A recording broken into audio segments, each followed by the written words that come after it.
말씀의 제목은 예수님을 감동시킨 가나안 여인의 믿음.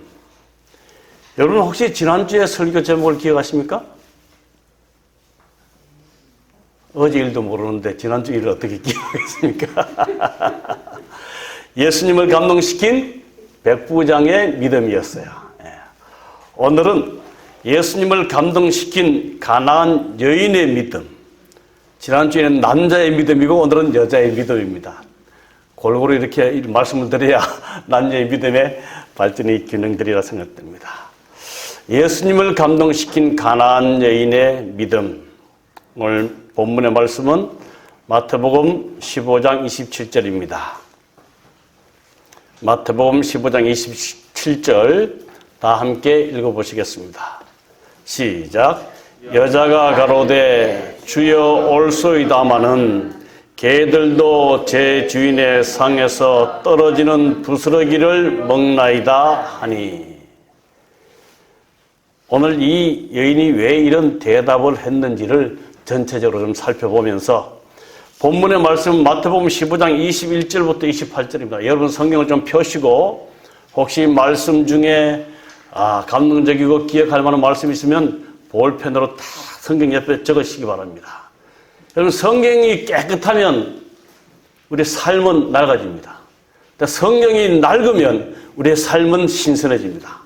성경에 열심히 적고 기록하시고 보시고 또한 힘을 얻는 그런 성경이 되기를 바랍니다. 마태복음 15장 21절 28절 요즘 번역이 다 달라서 제가 통일된 번역으로 같이 좀 보시겠습니다. 제가 천천히 좀 읽어드리겠습니다. 전체적인 이야기 배경을 알아야 말씀을 하나씩 이해할 수 있기 때문에요.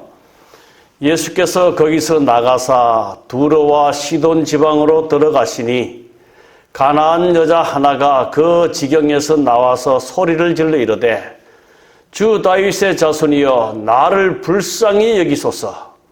내 딸이 흉악하게 귀신 들렸나이다 하되 예수는 한 말씀도 대답하지 아니하시니 제자들이 와서 청하여 말하되 그 여자가 우리 뒤에서 소리를 지르오니 그를 보내소서. 예수께서 대답하여 이르시되 나는 이스라엘 집에 잃어버린 양 외에는 다른 데로 보내심을 받지 아니하였노라 하시니 여자가 와서 예수께 절하며 이르되 주여 저를 도우소서. 대답하여 이르시되 자녀의 떡을 취하여 개들에게 던짐이 마땅하지 아니하니라. 여자가 이르되 주여 올소이다마는 개들도 제 주인의 상에서 떨어지는 부스러기를 먹나이다 하니 예수께서 대답하여 이르시되 여자여 내 믿음이 크도다. 내 소원대로 되리라 하시니 그때로부터 그의 딸이 나으니라. 아주 감동적인 말씀입니다. 한 8절밖에 되지 않은 말씀이지만 정말 이 땅에 우리 예수님이 계실 때 믿음의 근본이신 예수님을 감동시킨 믿음의 한 이야기입니다. 여자가 소리질러 주 다윗의 자손이여 나를 불쌍히 여기소서. 내 딸이 흉악하게 귀신 들렸나이다 하되. 제가 이 대화식으로 이 말을 좀 엮어봤습니다. 이렇게 외칠 때 예수님은 한 말씀도 대답하지 아니하셨다. 그러니까 그 여자가 뒤에서 소리를 지릅니다. 좀 더 큰 소리로. 다른 병원에 의사들을 다 만나봤지만 자기 딸을 고치지 못하는 거예요. 그래서 이 이방 가나안 여인은 예수께서 많은 병자들을 고치시다는 그 말씀을 듣고 이제 그에게는 마지막 기회라는 사실을 알았습니다. 이 기회를 놓치면 자기 딸은 죽을 수밖에 없다는 사실을 알고 소리를 높여서 소리를 지릅니다. 나사렛 예수여 나를 좀 불쌍히 여겨달라고. 그런데 예수는 한마디도 하지 않습니다. 또 제자들은 뭐라 그래요? 선생님에게 선생님 시끄러우니까 그 여자를 좀 돌려보내십시오. 그때 예수님은 두 번째로 이렇게 대답하십니다. 이 여인이 듣는 가운데 나는 이스라엘 집에 잃어버린 양 외에는 다른 데로 보내심을 받지 아니하였노라 하신다.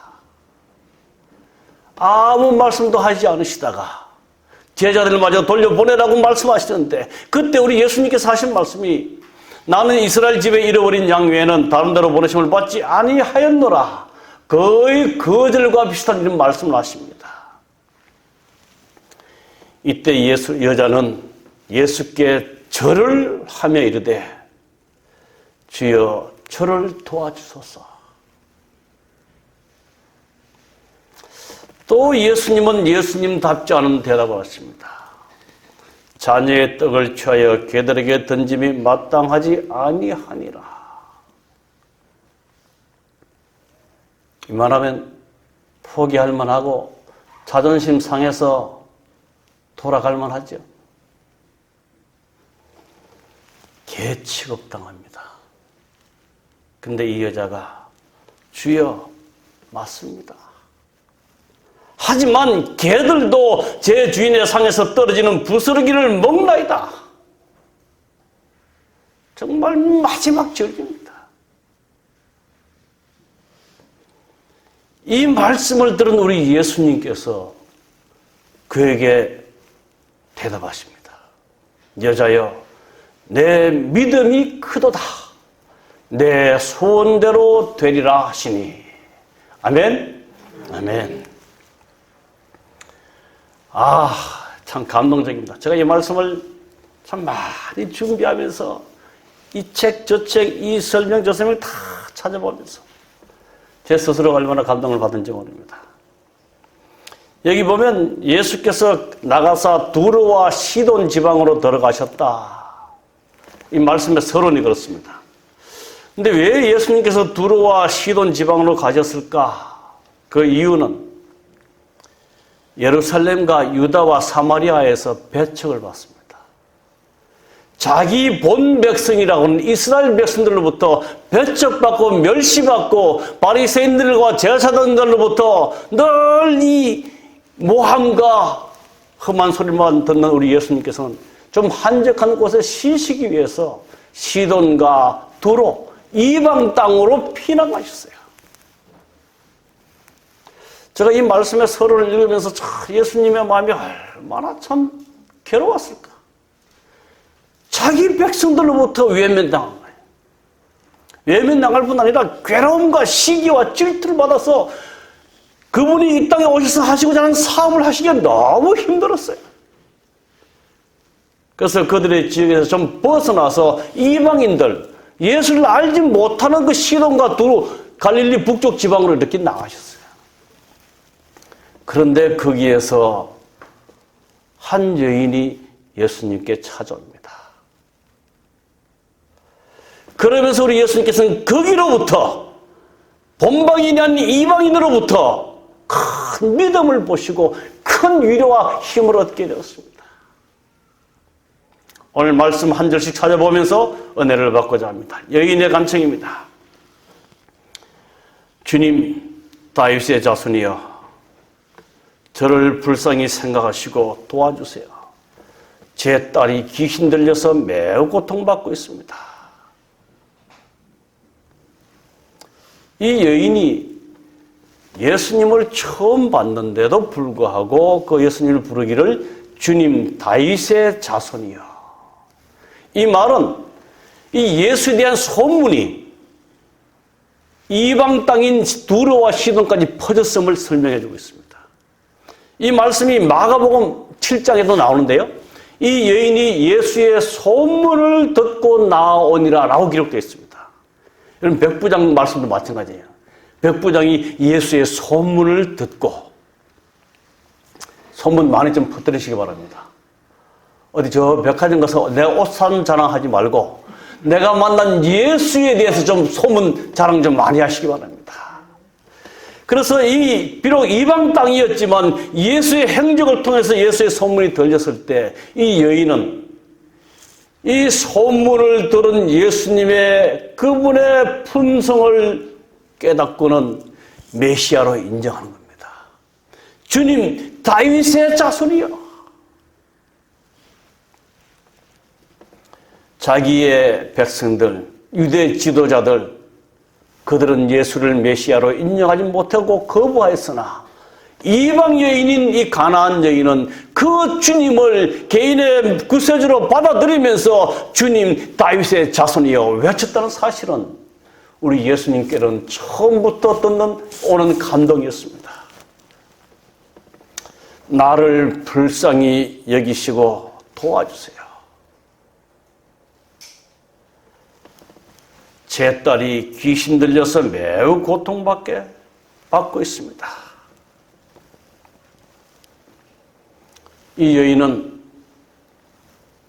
선택받은 백성이 아니기 때문에 예수님께 복을 간구할 수 없는 이방인이었습니다.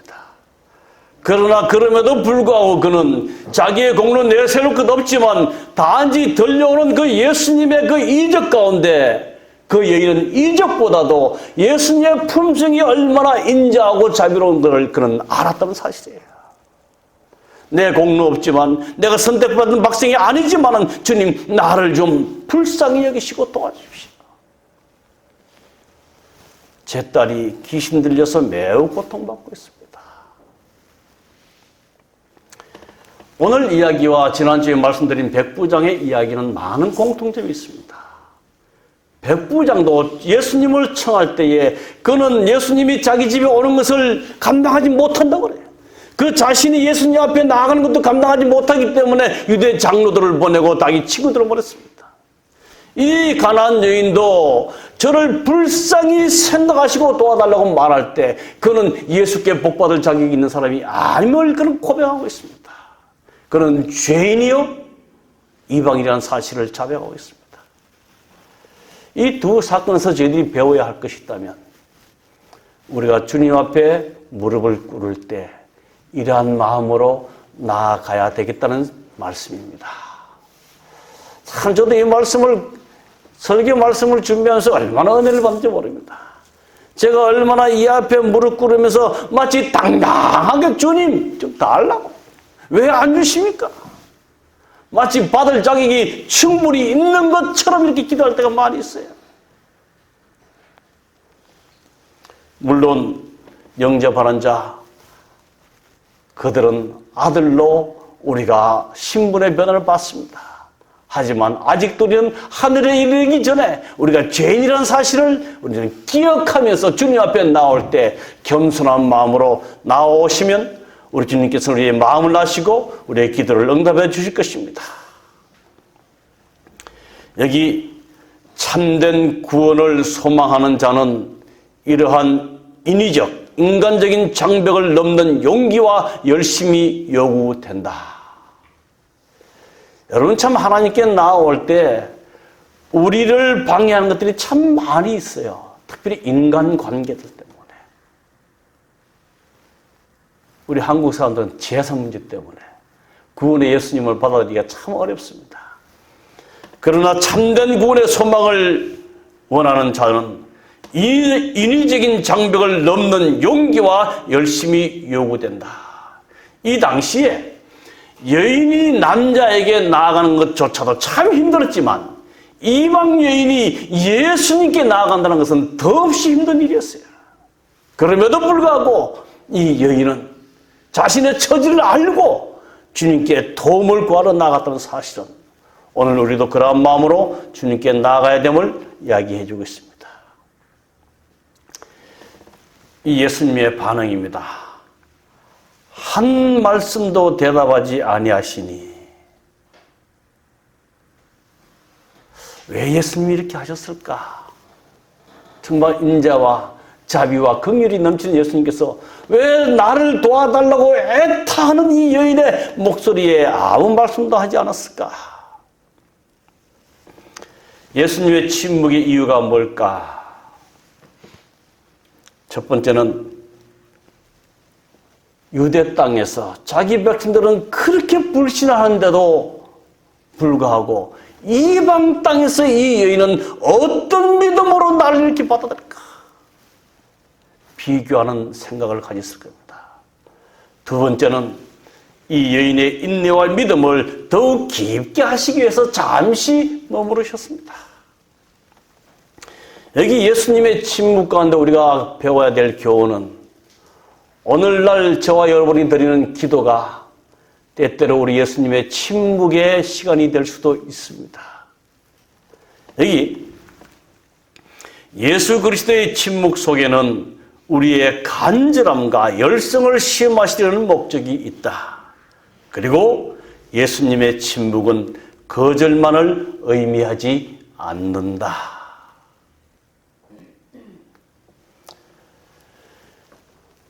우리 예수님의 침묵 속에는 우리의 간절함과 열성을 시험하는 목적이 있다. 그리고 특별히 여러분 우리 기도가 늦게 응답되더라도 그 예수님의 침묵은 거절만은 의미하지 않냐고 더 큰 하나님의 때와 하나님의 방법이 있음을 우리에게 기다리는 훈련을 요구하고 있다는 사실입니다. 그죠? 제자들의 반응입니다. 저 여자를 돌려보내십시오. 우리를 따라다니면서 소리를 지르고 있습니다.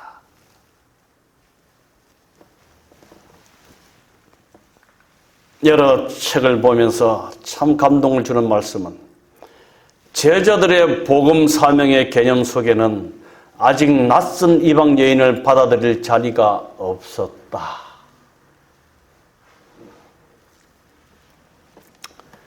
여러분, 스님이 여러분들의 집에 찾아오시면 여러분 어떻게 대하십니까? 제가 어릴 때, 요즘은 좀 없는데 어릴 때 참 스님들이 많이 오셨어요. 똑딱. 그래서 한 분이 가르쳐 주기를, 야, 스님들이 오면, 그분 스님이라 그러는 중들이 오면, 스님들이 오면 가장 좋은 게 있다. 좋은 대답이 있다. 그러면서 하신 말씀이, 교회 다닙니다. 그러면 간다는 거예요. 어릴 때는 그걸 그렇게 받아들였지만 후에는 그것이 아니다라는 사실을 깨달았습니다. 제자들이 선생님 제자들을 좀 돌려보내십시오. 귀찮습니다. 우리 복음섬에 방해가 됩니다. 소리만 지르고 있습니다. 이 제자들의 복음 사명의 개념 속에는 아직도 낯선 이방 여인을 받아들일 자리가 없었다는 거예요. 쉽게 말하면 온 세상을 구원하시기 위해 오신 예수님의 마음을 그들이 알지 못했다는 겁니다. 제가 어떤 분으로부터 이런 설교 중에 이런 말씀을 들은 게 기억이 났습니다. 진리를 가졌다고 하는 자들이 그들의 말이나 태도가 진리가 아닐 때 사람들은 그들에게서 선다. 예수의 제자라고 하는 자들이 그 불쌍한 딸이 사기 들려서 죽게 조음을 구하러 왔을 때 그 제자들은 선생님 이 가련한 여인을 좀 도와주십시오라고 동정했어야 됨에도 불구하고 그들은 돌려보내라고 얘기합니다. 진리를 배우고 진리를 가졌다고 말하지만 그들의 말이나 태도는 진리가 아니었습니다. 오늘 제7안식일 예수재림교 성서교회 우리는 자칭 남은 무리라고 말합니다. 가장 성경대로 산다고 말하고 있습니다. 그러나 우리의 말이나 태도가 성경 진리가 아닐 때 사람들은 우리의 삶을 보고 우리에게서 돌아서고 진리에서 벗어나게 된다는 사실을 기억하시길 바랍니다. 오늘 이 제자들의 태도는 우리에게 굉장한 교훈을 가르쳐주고 있습니다. 우리는 제자와 같이 아니할까? 예수님을 따라다니고 예수님을 섬기고 하늘을 소망한다고 하면서도 우리를 조금 힘들게 하는 자들, 우리와 사상이 다른 자들을 외면하고 그들을 멸시하고 하는 삶을 살고 있지 않을까? 우리의 복음 사명 계명 속에는 모든 부류의 사람들을 다 포용하는 넓은 예수의 사랑이 있기를 간절히 바랍니다. 이제 예수님이 대답하십니다. 설상가상 우리 예수님은 이렇게 대답하시죠.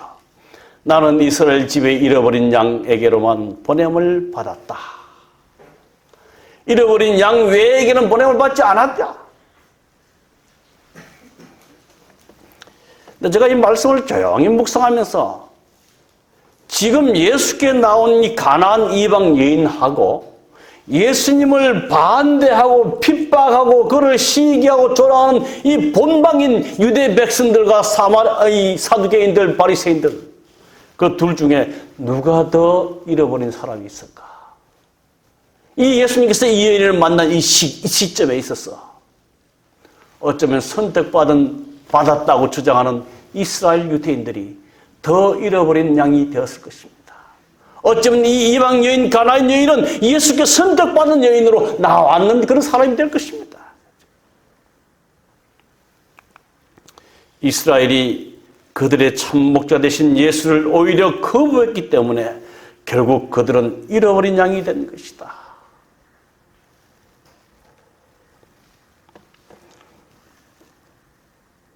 먼저 된 자가 나중되고 나중된 자가 먼저 된다는 그 말씀을 꼭 기억하시길 바랍니다.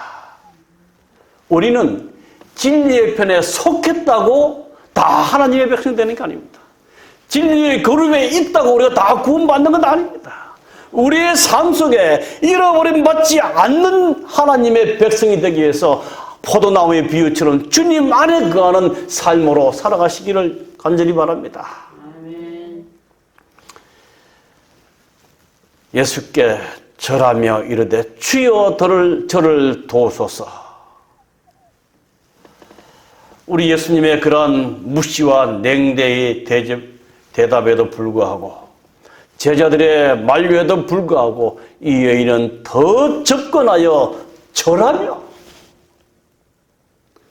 자기의 딸 사기 들려서 곧 죽게 된 딸을 살리기 위한 이 엄마의 심정이 얼마나 간절한지를 말합니다.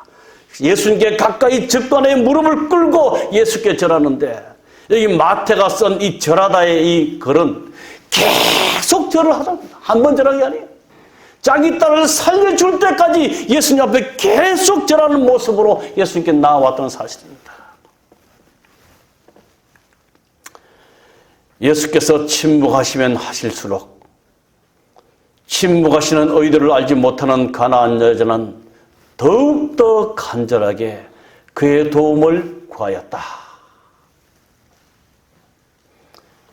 여러분, 기도 몇 번 하다가 그만둡니까? 네? 어떤데 우리의 소원을 주님께 아뢰을 때가 많이 있어요. 한 달, 두 달 하다가 안 되면 하나님 주무시나? 내 기도가 하나님의 뜻이 아닌가? 하고 포기할 때가 많이 있지만 여기 여인은 예수님이 침묵하시면 하실수록 하늘에서 음성이 들리면 들리지 않을수록 더 간절하게 기도하시길 바랍니다. 우리의 기도는 어떠하며 얼마나 간절한가. 오늘 이 짧은 한 사건에 대해서 사건은 우리에 대해서 많은 것들을 생각해야 됩니다. 이제 예수님이 또 대답하십니다. 자기 자식의 빵을 집어서 개에게 던져주는 것은 옳지 않다. 제가 쉬운 성경 번역을 좀 이렇게 찾아왔습니다. 여기 자기 자식의 빵이 뭘까요? 무엇을 이야기하고 있죠? 여기 자기는 누구고 자식은 누구며 빵은 무엇일까요? 우리 여인이 살려달라고 자기 딸을 살려달라고 막 애원하는데 우리 예수님의 대답은 어쩌면 동문서답하는 것 같아요. 자기 자식의 빵을 집어서 개에게 던져주는 것은 옳지 않다. 여기 자기는 누굴까요? 예수님. 자식은요? 유대 백성. 네, 유대 백성. 빵은요? 말씀. 그들에게 내려진 구원의 은혜입니다. 빵은 이스라엘 백성들을 위한 하나님의 축복을 말하며 개는 이방인 즉 하나님의 선택된 민족이 아니라고 하는 의미이다. 참 이 예수님의 말씀은 굉장한 모순이 있는 것 같습니다. 구원이 제한되어 있나요? 아닙니다. 온 세계 인류를 위해서 우리 예수님은 십자가에 달려 돌아가 있어요. 어저께 데드라인 영상 예배 좀 들으셨습니까? 너무 감동적이었어요. 그런데 우리 예수님께서 이방 여인에게 대답하시기를 이스라엘 백성들을 위한 하나님의 축복은 너희들에게 주어진 게 아니다. 그러면서 너희들을 뭐라고 취급해요? 개라고 취급합니다.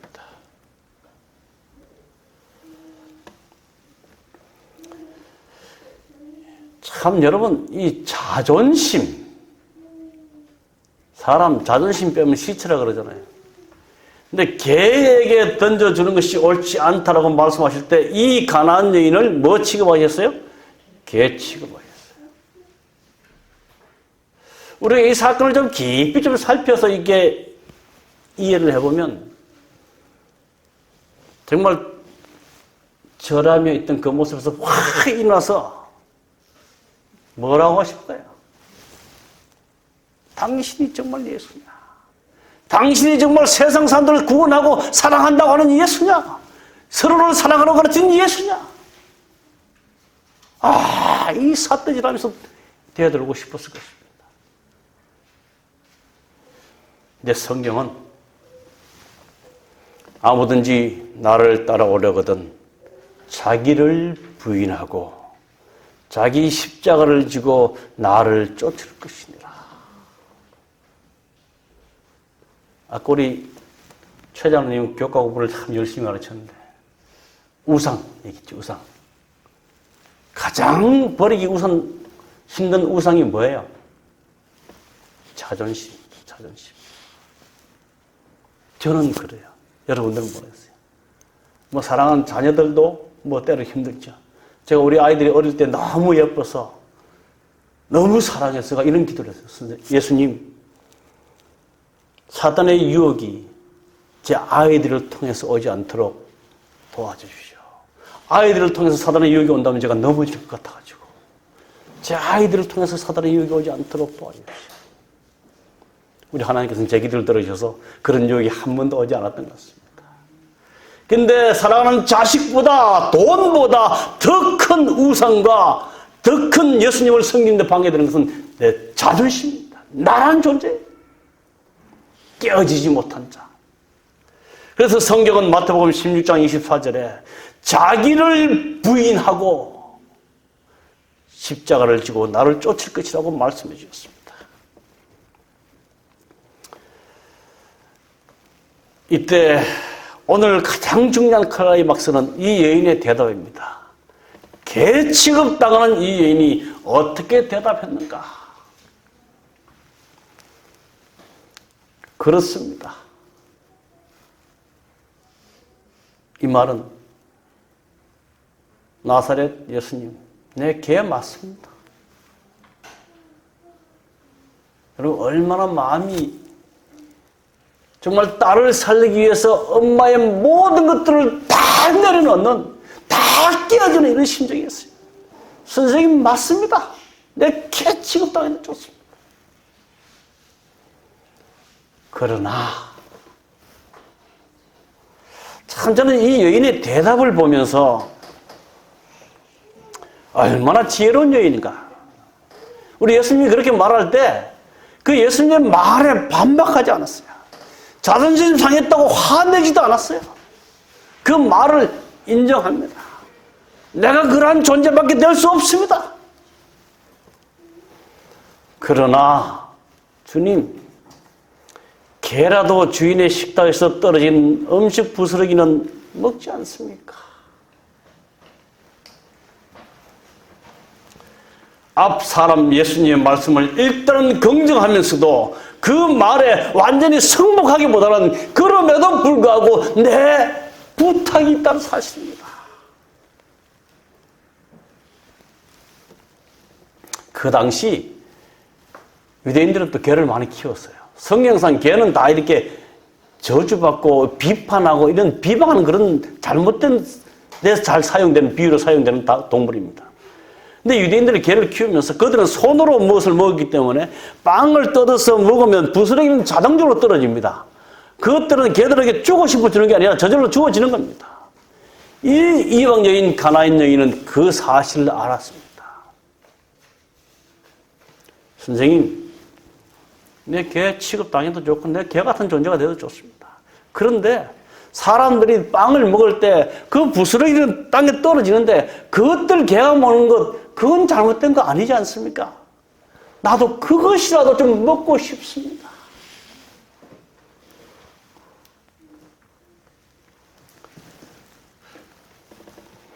가나안 여인은 사실상 자신이 개의 취급을 받는 이방인으로서 메시아가 베푸시는 구원과 은혜의 식탁에 직접 참여할 수는 없다고 하여도 최소한 하나님의 무한하신 자비의 일부를 힘입을 수 있다고 하는 사실을 확인하고 있었다. 자, 이 말씀 아주 중요해요.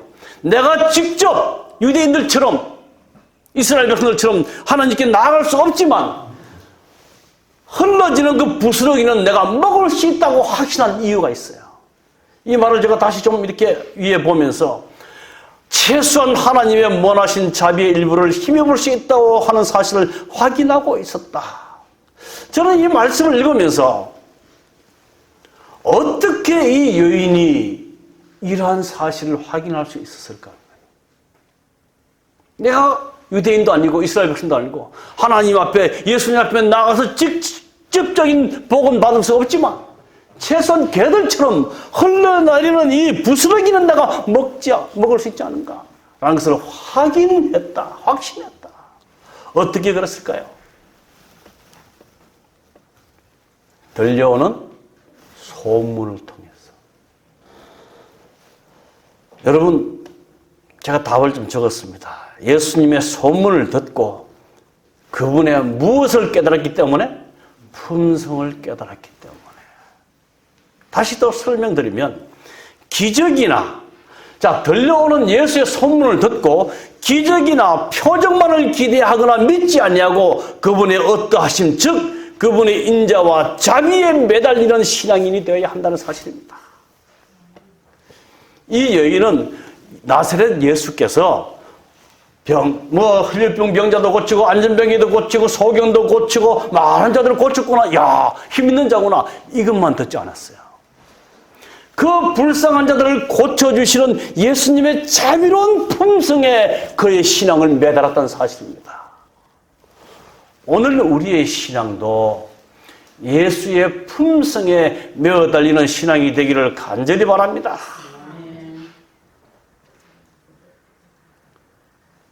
내 자식을 낳게 해주시면, 하나님 이번 사업에 내가 성공만 하게 해주시면, 이건 우리가 예수를 바로 믿는 신앙이 아니에요. 예수님이 우리를 얼마나 사랑하시는지 그것을 믿는 것이 우리의 신앙이라는 사실을 말해주고 있습니다.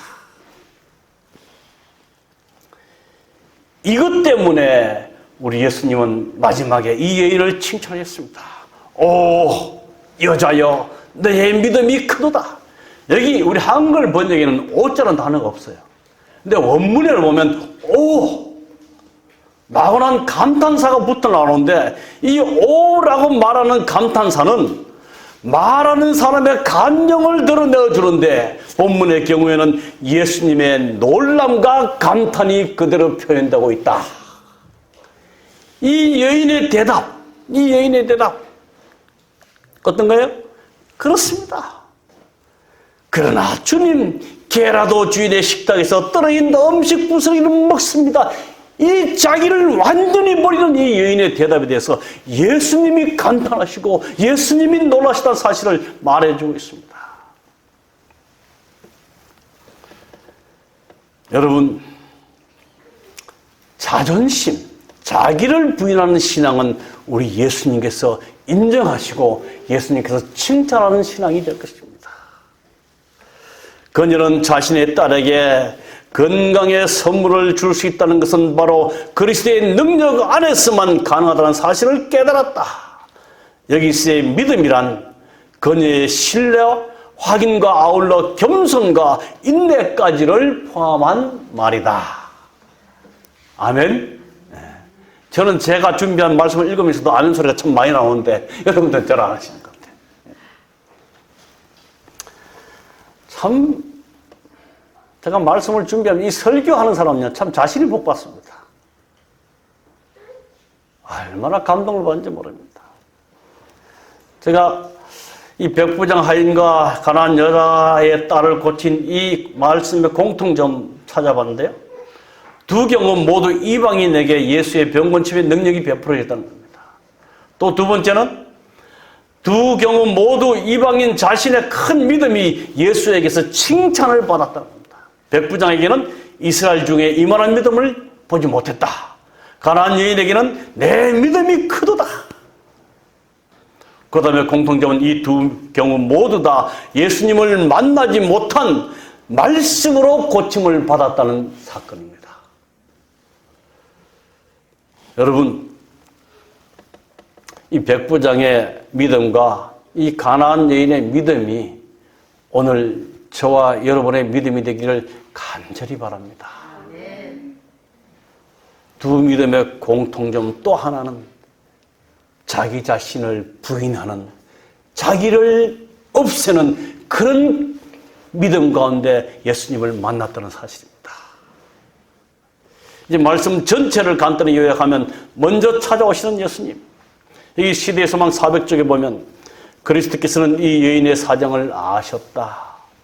예수께서는 그 여인이 당신을 보기를 사모하고 있음을 아시고 짐짓 뜻이 뭐죠? 의도적으로 일부러 그 여자가 있는 길로 오셨던 것이다. 근데 우리 예수님께서는 이 가난한 여인에게만 오신 게 아니고 죄지어 숨어 떨고 있는 아담에게도 찾아오셨고, 이 세리장 삭개오가 정말 예수님을 보고 싶어서 하는데 자기 마을에 온다는 예수님이 오신다는 소식을 듣고 예수님을 보기 위해서 뽕나무 위로 올라갔습니다. 우리 예수님께서 어디로 걸어가셨어요? 뽕나무 밑으로. 진짜 일부러.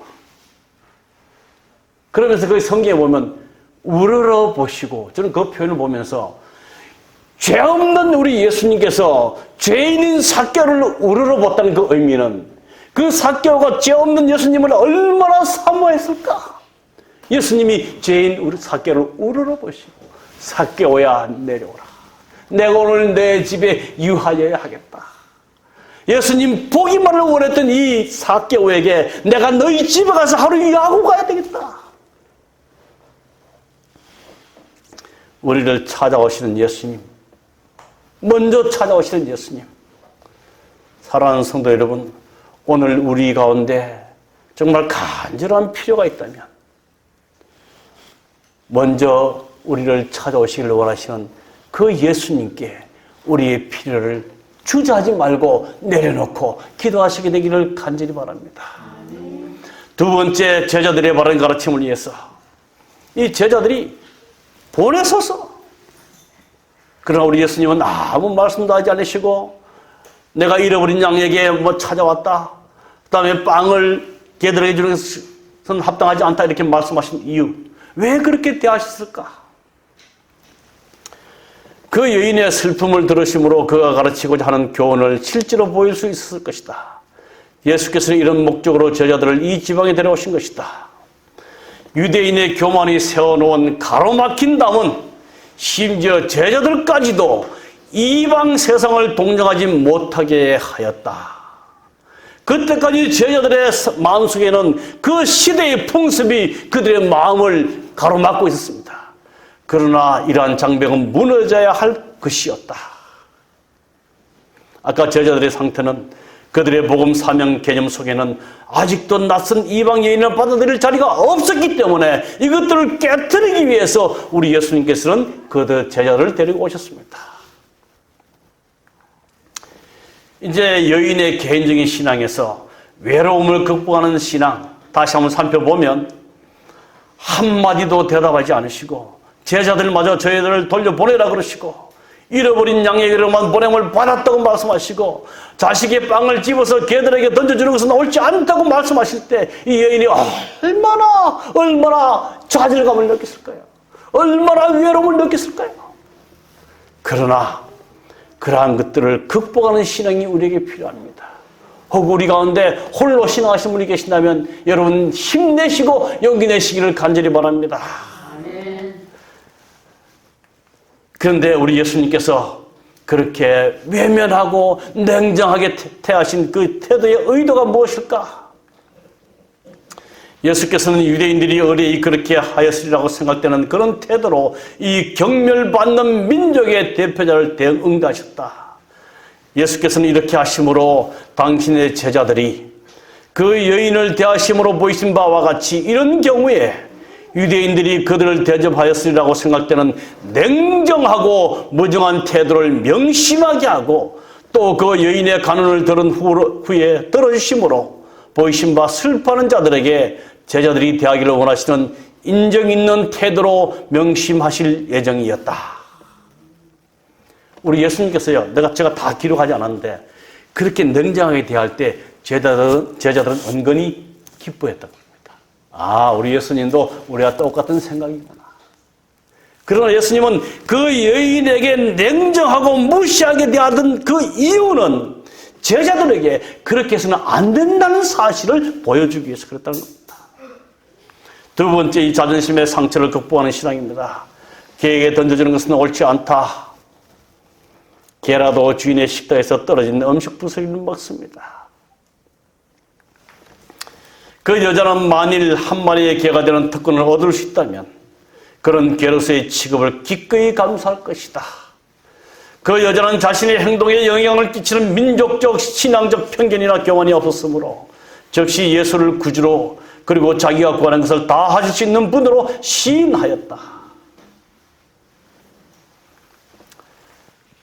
외로움의 신앙, 편견의 신앙, 모든 것들을 다 극복한 후에 우리 예수님은 내 믿음이 크도다. 그리스도께서는 여인의 요구를 들어주시고 제자들을 위한 교훈을 마치셨다. 긍휼과 사랑의 표정으로 여인을 돌아보면서 예수께서는 여자야, 오 여자야, 내 믿음이 크도다. 내 소원대로 되리라고 말씀하셨다. 그 여인은 자기의 구주를 시인하면서 떠나갔으며 자기의 기도가 간합되었음을 기뻐하였다. 이제 마지막 말씀입니다. 구주께서는 만족히 여기셨다. 유대 땅에서 본방인들에게 멸시받고 외면받고 조롱받는 우리 예수님께서는 이방 땅에 오셔서 그 여인에게 만족을 느끼셨다. 그 여인에 대한 예수님의 대우는 이스라엘 사람들이 버림을 받은 자로 여겼던 그 여자가 이제는 이미 외인이 아니요 하나님의 집의 자녀가 됨을 보이셨다. 마지막 파란 글씨 우리 다 함께 읽겠습니다. 시작. 자녀로서 아버지의 선물을 받는 것은 그 여인의 특권이었다. 하나님의 자녀된 우리 모두도 이 여인이 받은 귀한 믿음의 축복들을 다 받게 되시기를 간절히 바라면서 오늘 말씀을 마치겠습니다.